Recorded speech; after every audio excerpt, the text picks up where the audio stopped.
Assalamu alaikum to all of you. Welcome to another lecture on statistics and probability. आज के lecture में जो discussion होगा वो कोफिशिएंट ऑफ डिटर्मिनेशन को डिस्कस करेंगे, लेकिन कोफिशिएंट ऑफ डिटर्मिनेशन को डिस्कस करने से पहले हम लोग कुछ कॉन्सेप्ट्स को डिस्कस कर लेते हैं। सबसे पहले जो है हम लोग डिस्कस कर रहे हैं sum of total sum of squares.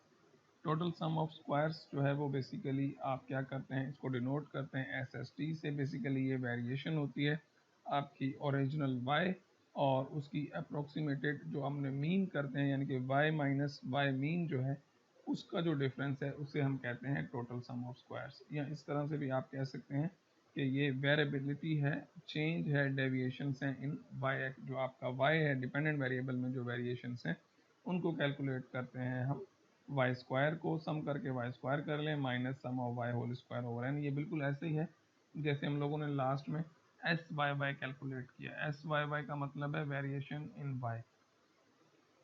तो ये चीज़ें हम लोगों को रिक्वायर्ड होंगी जब हम लोगों को coefficient of r square, termination of r square पे पहुंचना है। तो उसके लिए हमें कुछ कॉन्सेप्ट्स को देखना पड़ता है। उसके लिए हम जो टोटल सम ऑफ स्क्वायर्स को डिस्कस कर रहे हैं। Total sum of squares basically जो आपकी वेरिएशन इन वाई है बाय वाई स्क्वायर और उसकी मीन को सब्ट्रैक्ट करेंगे तो you will achieve it total sum of squares. यानी ये जो है basically y minus y mean जो है आपका ये है। अगर आप y माइनस वाई मीन करेंगे तो ऑब्वियसली ये जो लाइन बनेगी वो ये वाली लाइन है। यानी फॉर एग्जांपल अगर आपके पास कुछ डेटा पॉइंट्स हैं y एक्सिस पे, x एक्सिस पे ऑब्वियसली कुछ डेटा पॉइंट्स यहाँ पे आपको मिले होंगे, ये आपने y एक्सिस पे प्लॉट किए, आपने ये वैल्यूज प्लॉट की हैं। और जब आप y माइनस वाई मीन करेंगे तो ऑब्वियसली ये फॉर एग्जांपल आपने y मीन निकाली है और इस लाइन को आपने यहाँ से ये प्लॉट कर दिया। तो ये जो बेसिकली एरर्स आपको नज़र आ रहे हैं इस मीन लाइन से यहाँ तक जो डिफरेंस है इसको हम लोग कहते हैं टोटल एरर्स। ये एरर को फाइंड करने के लिए हम लोग y square sum of y square minus sum of y whole square over n minus करेंगे तो आपको मिल जाएंगे। फॉर एग्जांपल अगर आप ये देखें यहाँ पे, ये आपके पास एक टेबल आपको गिवन है जिसमें आपको x की वैल्यू गिवन है, y की वैल्यू भी गिवन है। और ये लाइन हम लोगों ने लास्ट लेक्चर में डिज़ाइन की थी जिसे हम रिग्रेशन लाइन कहते हैं। यहाँ से अगर आप डिफरेंट वैल्यूज उठा के यहाँ पे x पे पुट करेंगे तो ये आपकी y की ओरिजिनल वैल्यू है, ये आपकी y की अप्रोक्सीमेटेड वैल्यूज हैं। अगर आप ओरिजिनल में से अप्रोक्सीमेटेड वैल्यूज को माइनस करेंगे तो आपको e से शो करते हैं एप्सिलॉन, जिसे हमने शुरू में शो किया था। यहाँ पे e जो है वो आपका एरर है या रेजिडुअल है। और अगर आप इसको y minus y mean square करके सम करेंगे तो you will get a squared sum of errors or residual, जो कि हमारे पास यहाँ पे आया है आपके पास 12.72। और अगर हम एरर्स प्रेडिक्शन में regression model is use, error prediction जो है बेसिकली ये आपकी जो रिग्रेशन लाइन है आपके डेटा पॉइंट में से, और ये जो है वो बेसिकली आपके जो ओरिजिनल पॉइंट से, और इनमें जो एवरेज डिफरेंस आ रहा है वो आपका आ रहा है ये वाला सम। ये सम ऑफ स्क्वायर एरर है, यानी कि आपने टोटल एरर्स को सम करके स्क्वायर कर दिया है। अब coefficient of determination or regression sum of square topic continue है। अब रिग्रेशन सम ऑफ स्क्वायर्स क्या है? रिग्रेशन सम ऑफ स्क्वायर जो है वो बेसिकली डिनोटेड बाय, यानी कि जो टोटल वेरिएशन होगी। देखिए वेरिएशन यहाँ पे दो तरह की होगी, एक जो हमारा गिवन बाय है y और उसकी मीन में से, और एक हमारा जो अप्रोक्सीमेटेड जो वैल्यू हमने की है वो उसकी उसमें से हम लोग y की मीन को सब्ट्रैक्ट करेंगे। फिर दोनों का जो डिफरेंस होगा वो कहलाता है आपका रिग्रेशन सम ऑफ स्क्वायर, जिसे हम SSR से शो करते हैं। तो SSR अगर आपने कैलकुलेट करना है तो that is equal to SST total sum of squares minus error sum of squares. तो ये दोनों चीज़ें हम लोग फाइंड कर चुके हैं। तो अब आप यहाँ पे जब वैल्यू रखेंगे तो आपको SSR मिल जाएगी। फॉर एग्जाम्पल अब हमें चाहिए the coefficient of determination of R, जो कि आज का हमारा टॉपिक था, डिनोटेड बाय आर स्क्वायर। इसको हमेशा आर स्क्वायर से शो करते हैं। Represent the proportion of SST that explained by the use of the regression model, यानी कि टोटल सम ऑफ स्क्वायर्स, यानी कि कितना आपके पास जो है वो एरर जो है वो एक्सप्लेन हुआ है। The computational formula for R square is R square, basically आप कैलकुलेट करेंगे b sum of x y, यानी कि ये चीज़ हम लोग शुरू में सीख के हैं कि एस एक्स वाई किस तरह से फाइंड करना है। एस वाई वाई अभी हम लोगों ने फार्मूला डिस्कस किया है अभी भी। और बी ये जो है जो आपका रिग्रेशन का कोफिशिएंट है एक्स का, यहाँ पे इसको मल्टीप्लाई करेंगे, और जो इसकी रेंज है that is always between 0 and 1। अगर जितना ये 1 के नज़दीक होगा इसका मतलब ये है कि आपका जो डेटा है वो बेटर फिट है, और जितना ये लेस होगा इसका मतलब है डिपेंडेंट और इंडिपेंडेंट में जो रिलेशन है वो वीक है। लाइक एग्जांपल कर लेते हैं एक सिंपल सा। फॉर एग्जांपल हमारे पास एक लीनियर इक्वेशन हम लोगों ने बनाई है एग्जांपल 13.1 13.2 में। तो ये अगर हमारे पास b की वैल्यू हम लोगों ने वहाँ से ली है, सम ऑफ x आप वहाँ से आप चेक कर सकते हैं किस तरह से कैलकुलेट किया है, वहाँ से हम लोगों ने लिया है। सम ऑफ y भी हम लोगों ने कैलकुलेट किया है वहाँ पे, वो भी आप देख सकते हैं। तो जस्ट हम फार्मूला में पुट करेंगे तो आर स्क्वायर की जो वैल्यू है वो हमें आई 90। इसका मतलब ये है कि ये जिस डेटा पॉइंट पे हम लोगों ने वर्कआउट किया इसमें इंडिपेंडेंट और डिपेंडेंट वेरिएबल बहुत ज़्यादा रिलेटेड है, यानी कि जैसे जैसे इंडिपेंडेंट वेरिएबल चेंज होगा तो डिपेंडेंट वेरिएबल पे पॉजिटिव इफेक्ट उसका ज़रूर आएगा। तो ये था बेसिकली आपका regression of coefficient of determination of R that it is noted by small and its range is from 0 to 1।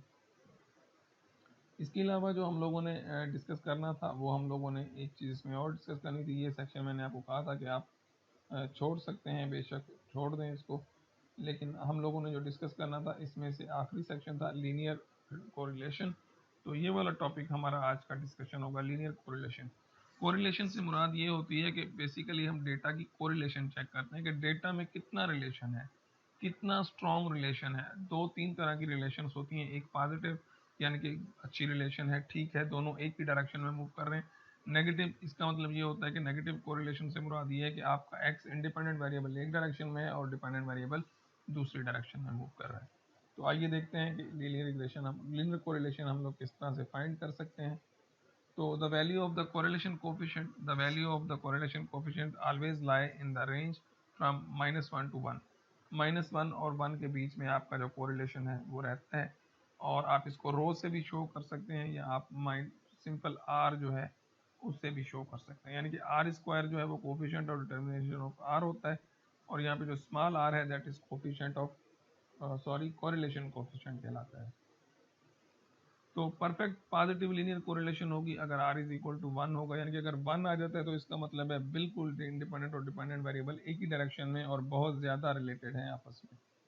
Negative आ जाता है तो इसका मतलब है परफेक्ट नेगेटिव लीनियर कोरिलेशन -1 आ जाता है, इसका मतलब है कि इंडिपेंडेंट वेरिएबल एक डायरेक्शन में मूव कर रहा है और डिपेंडेंट वेरिएबल दूसरी डायरेक्शन में मूव कर रहा है। और अगर जीरो कोरिलेशन आ जाती है इसका मतलब है कि इंडिपेंडेंट और डिपेंडेंट वेरिएबल में जो आप डेटा फिट करा रहे हैं, बेसिकली ये सारी बातें आर स्क्वायर जो लाइन है उसके वाले से हो रही है। तो इसका मतलब ये है कि there is no linear correlation, वहाँ पे लीनियरिटी नहीं है, there is some non linearity. Strong positive linear correlation is close to 1, तो आपकी इस तरह की जो है वो लाइन बनेगी ऑब्वियसली, क्योंकि ये डेटा इंडिपेंडेंट और डिपेंडेंट वेरिएबल कोरिलेटेड है, एक ही डायरेक्शन में मूव कर रहे हैं। अगर आप यहाँ से गौर करेंगे तो अंदाजन अगर आप x को मूव कर रहे हैं तो y भी पॉजिटिव डायरेक्शन में मूव कर रहा है, ऊपर जा रहा है। यहाँ से देखिए वीक, ये भी पॉजिटिव है लेकिन ये थोड़ी वीक है, ऑब्वियसली इसकी डायरेक्शन तो चेंज है, लेकिन ये r की वैल्यू 1 नहीं आएगी, 1 से कुछ कम होगी, तो ये वीक कोरिलेशन कहलाती है। और ये ऑब्वियसली नेगेटिव कोरिलेशन अगर आप यहाँ पे देखें तो जैसे जैसे x राइट साइड पे जा रहा है और y जो है वो डिक्रीज हो रहा है, तो इसका मतलब है यहाँ पे नेगेटिव कोरिलेशन है। ये अगेन आपके पास नेगेटिव कोरिलेशन है लेकिन ये थोड़ी कम नेगेटिव है क्योंकि इसमें स्कैटरनेस ज़्यादा है, वीक नेगेटिव लीनियर कोरिलेशन हम इसे कहते हैं। और लीनियर कोरिलेशन कोफिशिएंट का सिंपल सा हमारे पास फार्मूला हमें मिल जाता है, r is equal to sum of x y और x को यानी कि एक्स स्क्वायर को सम ऑफ एक्स स्क्वायर और सम ऑफ वाई स्क्वायर को आप मल्टीप्लाई कर देंगे। ये टर्म हम लोग सीख चुके हैं, हमारे पास इनके फार्मूलाज ऑलरेडी अवेलेबल हैं स्लाइड्स में, ये ड्यूरिंग लेक्चर में डिस्कस भी कर चुका हूँ आपके साथ।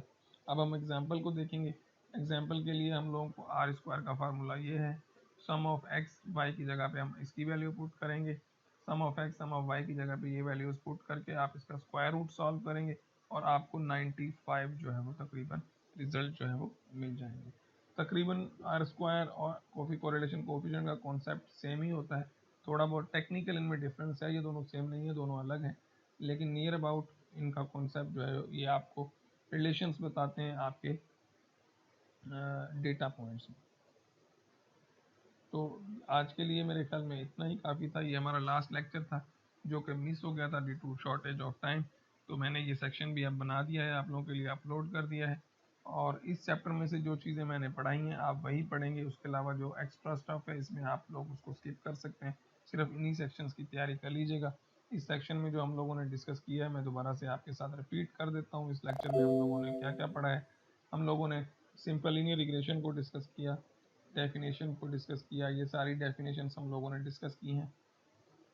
उसके बाद हम लोगों ने स्कैटर डायग्राम को पढ़ा, ये चीज़ें पढ़ा। उसके बाद हमने इरर सम ऑफ स्क्वायर पढ़ा, यानी कि इरर सम ऑफ स्क्वायर्स क्या होते हैं, आपके ओरिजिनल वाई में से अप्रोक्सीमेटेड वाई, उसे हम एस एस ई कहते हैं। और ये वाला फार्मूला था बी का एस एक्स वाई और एक्स एस एक्स वाई, और ए के लिए हम लोगों ने फार्मूला देखा।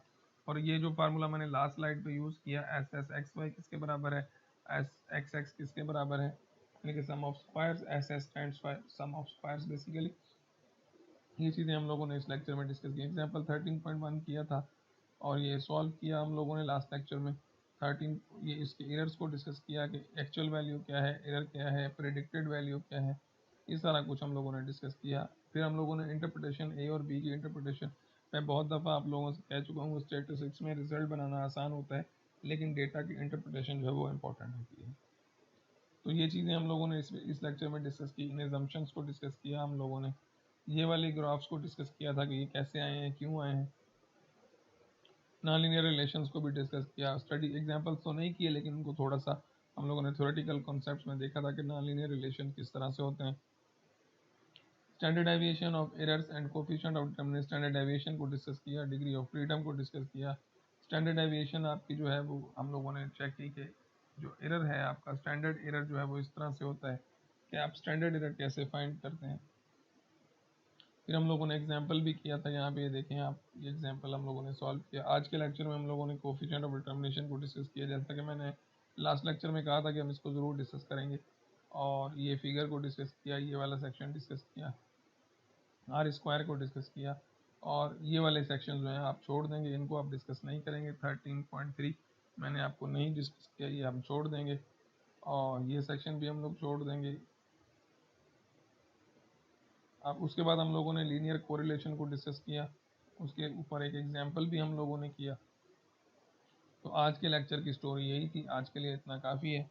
और इन 42 लेक्चर का सफ़र यहाँ पे पूरा होता है। ऑलमोस्ट हम लोगों ने जो भी हमारा सिलेबस था तकरीबन चीज़ें हम लोगों ने डिस्कस कर ली हैं। आई होप कि आप लोगों को समझ में आया होगा। और इंशाल्लाह अब जो है बेस्ट विशेस फॉर आपके फाइनल एग्ज़ाम के लिए। अब अपना ख्याल रखिएगा। अल्लाह हाफिज़।